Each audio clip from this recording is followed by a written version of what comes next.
जाएगा उड़ जाएगा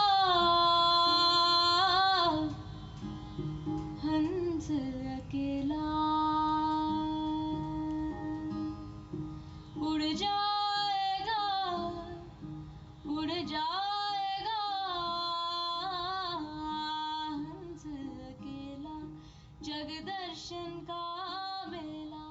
Welcome to episode 38 of New Indian Woman podcast, airing first in late March 2021, and I'm your host Krishna.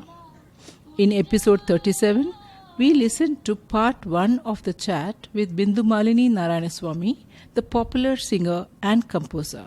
She has won National Award and Filmfare Award as Best Playback Singer for a Kannada film she composed and sung songs for. Her introduction itself is not small.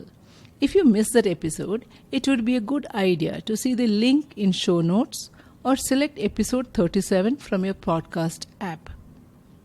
In the last episode, we focused on her initial training in music and many other areas, what it means to try out various things, and what influences our own individual journeys. She talked about the moment when she won the award, discovering Kabir, and the power of music, as well as facing judgments. Please do not miss listening to this entire episode. Yes, there is a little surprise towards the end. So welcome again. Okay, so moving on. You and your husband are both creative people working in the same field. What does it mean in daily life? I can't imagine me and my husband working in the same project, same office. Fine, it's good, but in the same field, I somehow feel, oh God, how will it be? So I'm very curious about this. So it comes with its own challenges and its perks. So I kind of very openly go and ask, okay, I don't know this. Please tell me. I don't know how to go about doing. Say, do this for me. Help me out with this. So I have a ready resource there. It's nothing for me. That's how I look at it. But on a creative side, I think it's not just about when there are two creative people. Okay, creative is also such a cliche thing to say. I would just boil it down to forget art, forget creativity. Comes down to personalities, and that here are two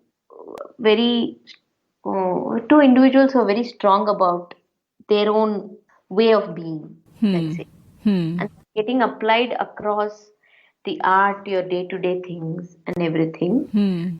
And so certain spaces have to be negotiated carefully. And there will be differences of opinions, or sometimes one agrees, or you realize the approach is very different. It's music, yes, but how one thinks, even in terms of music, how one approaches it, how one understands a situation, or how one expresses it, everything, Krishna, is so different. It's almost like, at least in this case, two different people coming together who probably have a different religion or a different state or a different country, but you've come together. So it's just a way of life, right? At the end of the day, we are all living, we are eating food, but how we eat it, what are we eating, how we food. So it boils down to even those musical questions in terms of what's going on there. So it is a learning. Yeah. How to kind of then find your own space, find your own expression. What does it do to be in this proximity? How does it impact you? Is it always a nice feeling, or no? It's all there. Yeah. It's always a spectrum kind of a thing. Yeah. So tell me, what is your daily life? It is like it's fully music. I'm not referring to in terms of hobbies, etc. But in terms of your daily life, does music take 90% of your awake hours kind of a thing? I wish it did. I wish I was a person who could really just be drowned in that, and that would have been enough for me. But no, as a person, looks, I'm not like that. Hmm. In the sense, I practice, but I also practice without sitting. I just sing wherever I am, whatever I'm doing. Hmm. Way I practice far more. Sometimes I sit and do dedicated practice. Number one. Number two is, as a person, I think I just have varied interests right from the beginning. So There are a lot of things that attract you and which can occupy you. While my understanding of what you said is, you spend a lot of time singing, but still, since you have a lot of interests, everything you give it some time. Is that it? okay, so in a way, yes. Till 2019, a lot of my time went in music as a music director, as a performer, traveling, creating, collaborating, creating material, and also finding time to teach. Hmm. And somewhere learning also, but very little. It started diminishing after the passing of my guru, Hindustani Hmm. guru, Ustad Abdul Rashid Khan, which was 2016. Hmm. After that, I'll have big bouts of intense riyaz, and then once I start traveling or I'll be immersed in a project, it'll again go. So in 2020, I had time to practice, Hmm. but somehow I really was drawn to silence. Okay. Oh. Uh, Really, a lot of time was just spent in silence, Hmm. and it was what I needed. I felt, or that's the only thing I felt like going to. So I just let it be. I didn't question that, and now I'm again reshaping my time. Hmm. So there is a lot of music, there's a lot of teaching, and I'm now consciously making time for my own practice. And to answer your question, I now am slowly moving towards trying to engage with my body a lot more, Hmm. and also see where I can also include the physical self in the music. Okay. So I don't know how long it will take or where it will go, but that's my area of interest. So nice to see so much of that awareness and that intention going in. And I hope and I wish you that all that silence, helps the subconscious, what do you say, power you in so many ways. And so be it. Because I don't know, sometimes when things go very well, also, no, Yeah. sometimes suddenly I'm like, okay, is this too fast? I'll apply brakes. I'll take a pause. It's required, right? For all of us to do that. For many of us, we may not even do that. That is where I want to, in this podcast, I am not sure if you have listened to any of the episodes. There are episodes where, we focus on planning techniques, on managing work and outside work and home and whatever, things like that. So, hence, I'm very curious about this particular thing. Many people, when I speak to them about planning, they say, hey, I have creative brain. So for me, it's all spontaneity. I don't believe in planning. Okay, so somehow for me, I find it very difficult to accept that people are divided into two broad categories, the spontaneous versus planning. I don't think so because it differs for different things, I feel. What is your take on it? Because you were talking about being intentional with time and how you want Yeah, it to I be. see that it's always nice to have method to madness.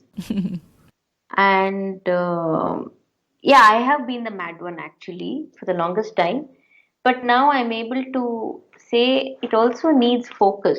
So when we allot time, I'm able to just say, okay, now I give my time and focus to this at this point. And in this day and age, because of this whole social media and being miserable victims of Facebook and Instagram and so much of online, I must confess that the ability to focus is really gone True. down the drain. Yeah, yeah. So Yeah. it takes much more effort to say, okay, come and focus now on do and put your energy and effort into something. So definitely planning. And when it comes to productions, that means it's so many people's time. There's a Yeah. timeline to it.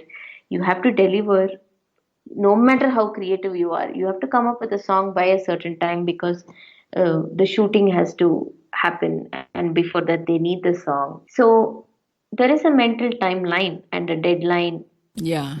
I make, saying by when do you want this delivered, then how much time do I have, then how do I prioritize. Budgets come into play, so how effectively can you make use of the budget.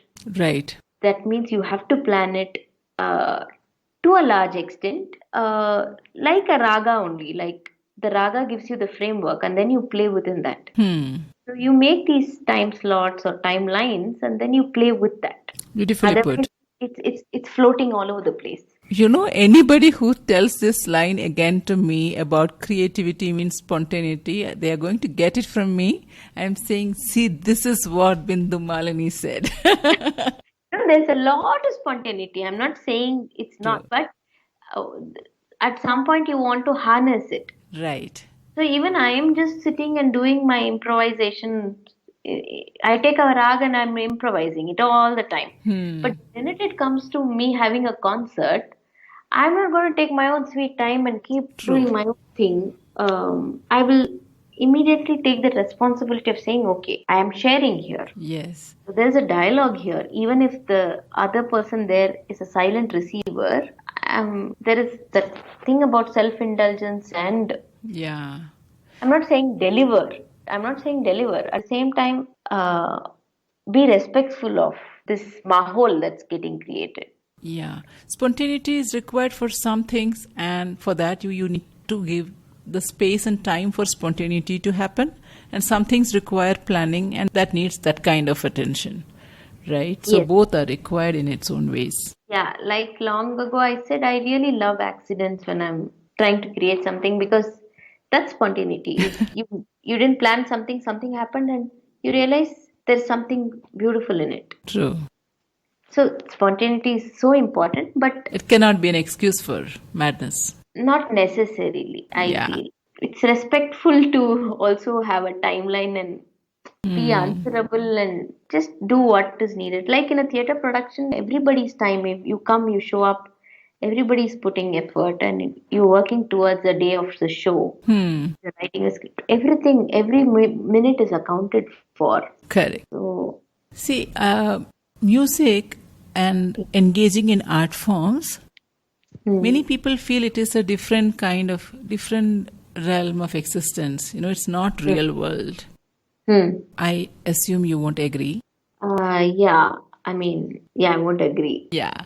So, how do you connect these? This real world and this other realm. Do you see how it is perceived as different, and what is your take on it? Yeah, by real world, then we are saying it's money, it's logic, it's money, it's survival. Not only money, it is also about you need to get things done, right? I'm saying it's not that you need to run the house, you need to, get your other or whatever, the works, the not so interesting aspects of life that you have to do, get on with. It's not as if magically everything happens, which many people, when we encounter people who take us to these different experiences, especially when musicians, when they do that, we somehow associate that they do not have to live the challenges of the real world, and they are there, just always taking us to that level, available there. But it is very difficult I cannot imagine, for example, you struggling with the motor not working in the house or the leaky taps and things like that. But what I'm trying to say is, regardless, you may have, depending on, I'm not referring to the economic situation here, but what I'm saying is, there are those challenges of living in the real world. I took some very frivolous kind of examples, but there are things that one has to do, right, in the real world. It is not that you can always be at that level.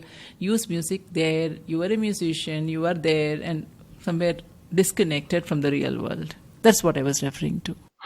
So it's very interesting, Krishna, because I cannot put rules here. It's about a person then. A person, even if they are not singing or not, may find it very difficult with their mental and emotional state to engage with reality. You know, it could be a real problem. So for that person, paying bills, doing day-to-day life activities will still be a challenge. Right. Yes, I'm a musician. I have now chosen to live through this art. I was a designer. That's what I would have, like, that was supposed to be my profession. I chose music in 2012. That didn't change my reality that I still needed a roof above my head. I need to pay bills. I have my rent to pay. None of that reality changed. So it gets even more challenging then to pursue something like this where you do not have a consistent salary. Right. So it can really, you can be, gifts can be showered on you if you have got the right opportunities in life and you have somehow made it successfully, or it's really too difficult to run a family especially in our country. When you really all you want to do is be devoted to your art, or all you know is your art. So it's a real challenge actually. And on top of that, there is mental health. And then art being associated as service to people and service to divine is tricky as a space, because that means people sometimes think the artist should not expect monetary support. Right. Anyway, serving the divine. This needs to be negotiated in a better way, I feel. That somewhere that respect of this also being a profession has to be instilled into people. Right. Because the age of patrons is over. Right. And the rich people used to take care of the musicians and the art, and the art was preserved that way. Now it's different. So somewhere one needs to be aware of that. I think I've taken the conversation slightly different to a different level. I'll come back to No, it is actually, yeah, because I use some irrelevant maybe kind of examples, but what you were saying makes absolute sense. The real world versus this, what you were saying in the context of music makes a lot of sense, yes. Because we are also not like really sitting on the clouds there. Yeah, that is what I'm, somewhere. So there is a gap between we as people who, look up towards the musicians and people whom we always think of them as somewhere, operating in a different realm. And sometimes we are not aware. It's very dangerous to do that categorization. Yeah. Categorizing because, also it's, these artists, they are fickle-minded, or they are just lost in their own world. These things are really unnecessary.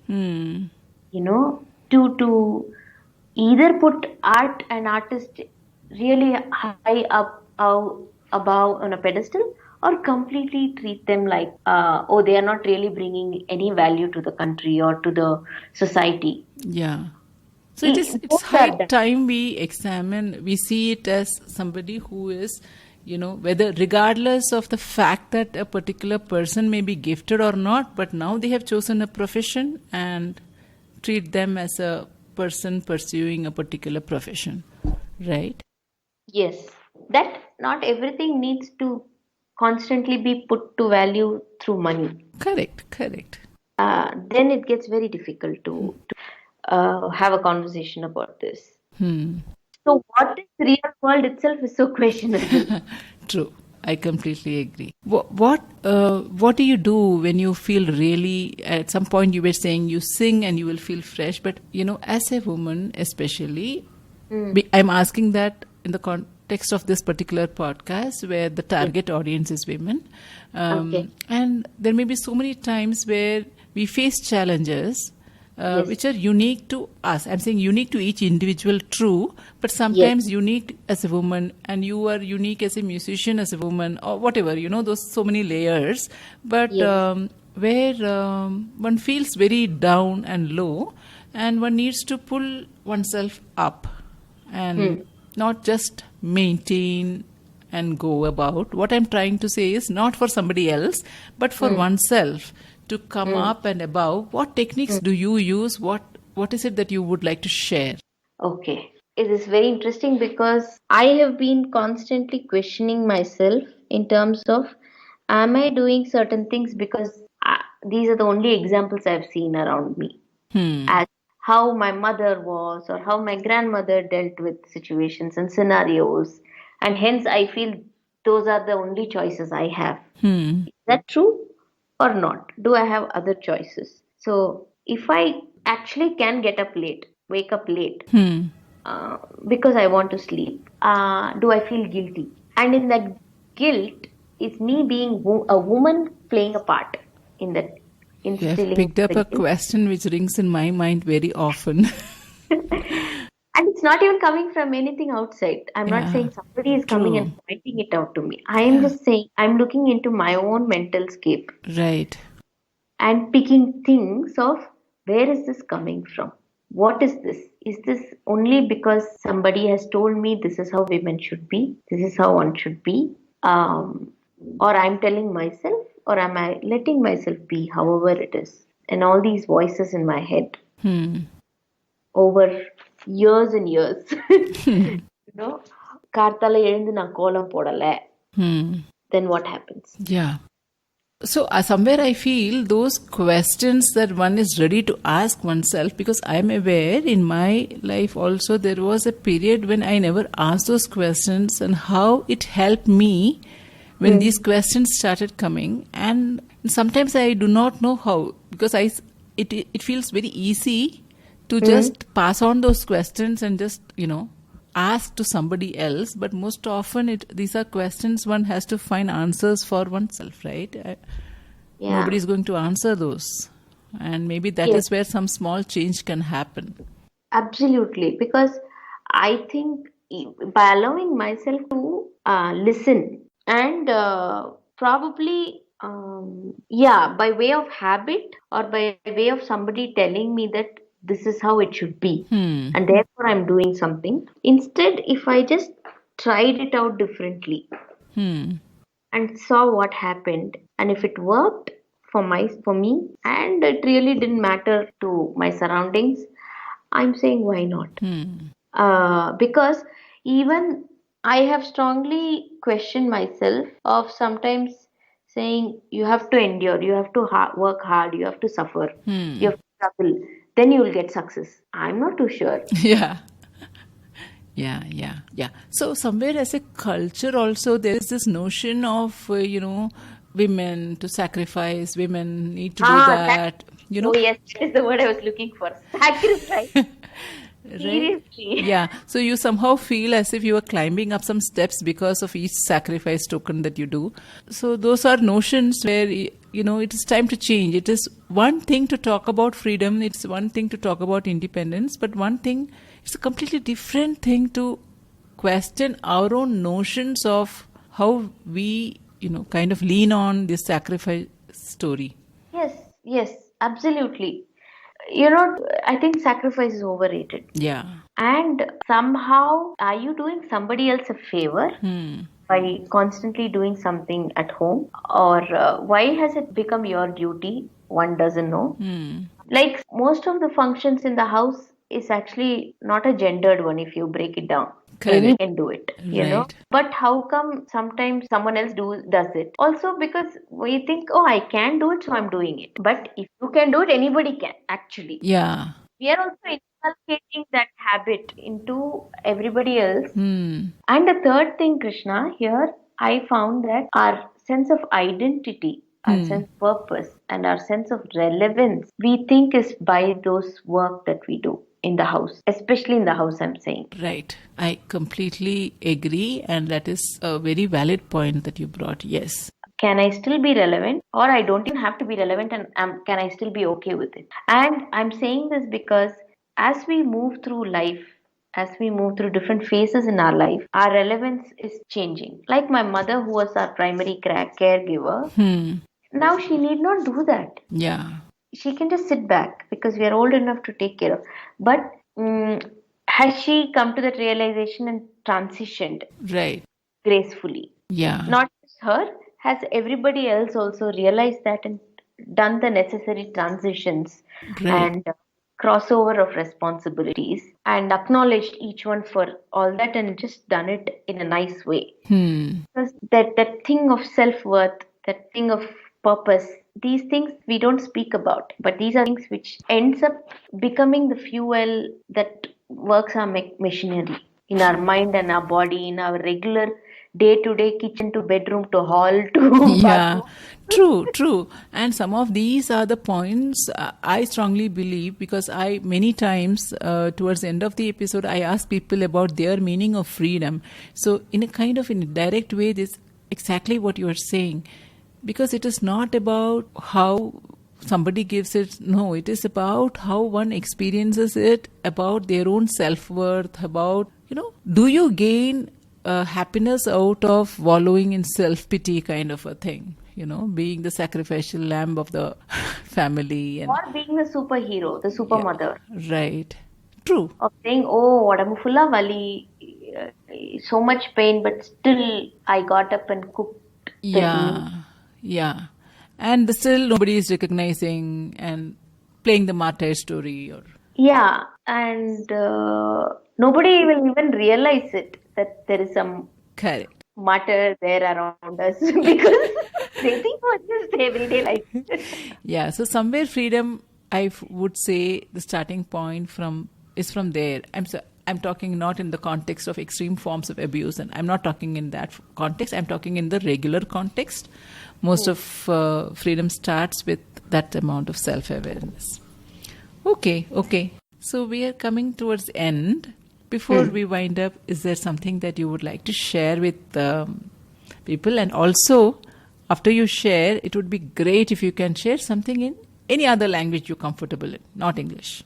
Okay, so to share, you had also asked about after Kabir, women poets. Yes. So I think why I got interested in that is that there is something different in it. There is something that's, history has this way of putting a lot of things in the periphery and not the center. But that's where many of the possible answers to other ways of looking at things, other way of being, than just the dominant narrative is all residing there. And I have personally gained a lot of strength by knowing that, oh, these women have also raised these questions privately or publicly, but they've put it out there like a poem, and I'm able to access it now. And even if they were not my own expression, maybe I'm able to resonate with it, or this is giving me a new perspective. And by singing it,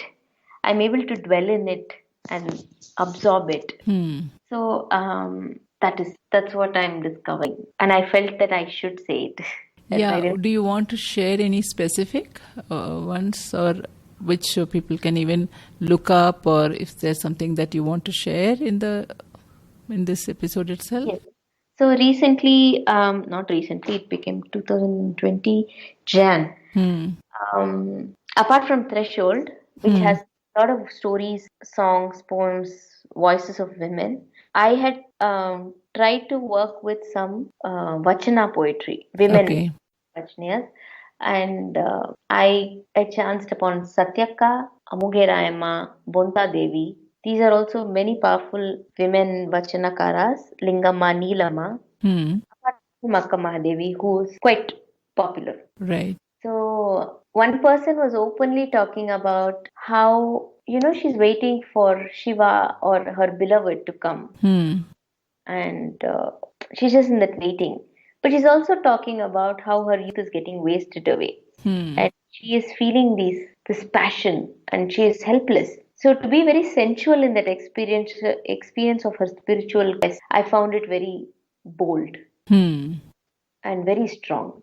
And this must be somebody who has written in so many centuries back, right? Yes, we are talking about 11th, 12th century Oh time. my God. And then Laleshwari, the Kashmiri Shaivite poet from the 14th century, she openly asks, saying, "Oh Pandit, who are you worshipping? The god you're worshipping is made of stone. The temple is also made of stone.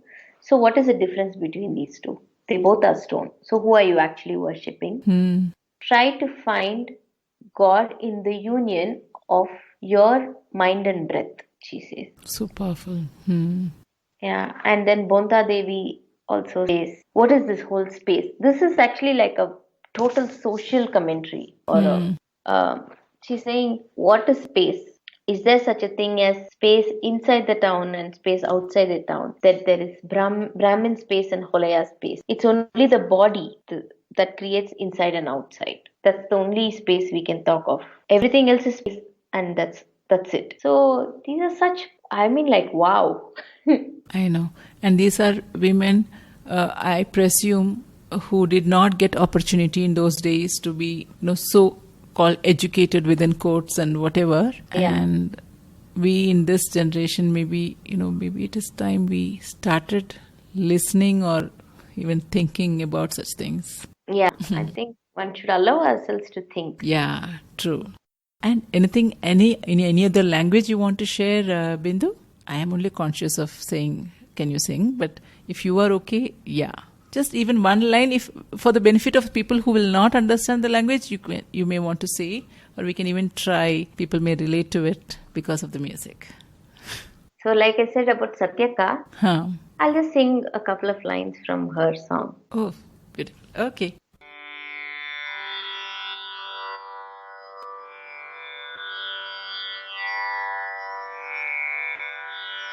Or I will talk about Neelamma. Neelamma, we sing this in the end of Threshold. She says, ಶಬ್ದವಡಗಿ ನಿಶಬ್ದವಾಗಿ ನಿಶೂನ್ಯ ಮಂಟಪದಲ್ಲಿ ನಿಂದು ನಾನು ಉರಿಯುಂಡ ಕರ್ಪೂರದಂತಾದೇನಯ್ಯ Nirupa ಸ್ವರೂಪವಾಯಿತಯ್ಯ. Said sound submerged into silence.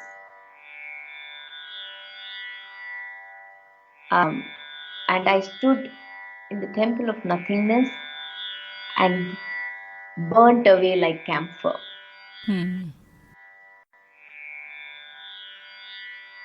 And this formlessness became my form, became my true form.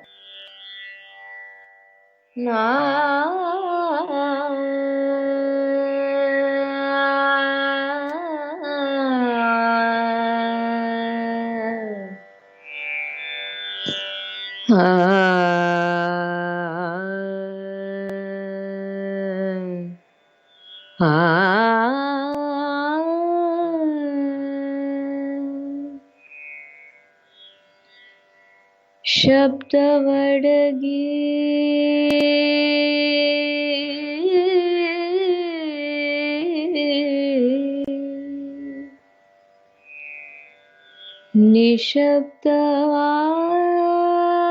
ನಿಶಬ್ದವಾಗಿ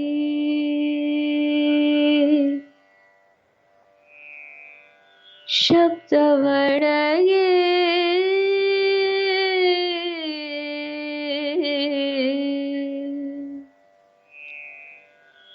ನಿಶಬ್ದವಾಗಿ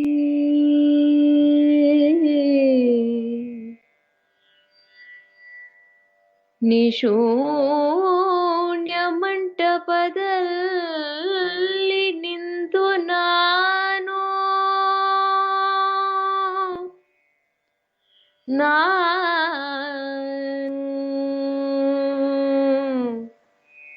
ಉರಿಯುಂಡ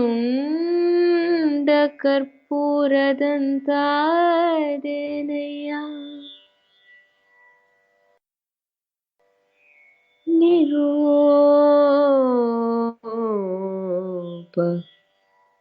Nirupa ಸ್ವರೂಪವಾಯಿತಯ್ಯ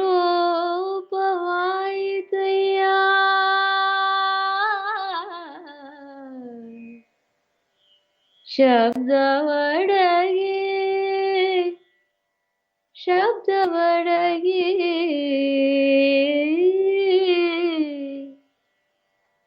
ನಿಶಬ್ದವಾಗಿ.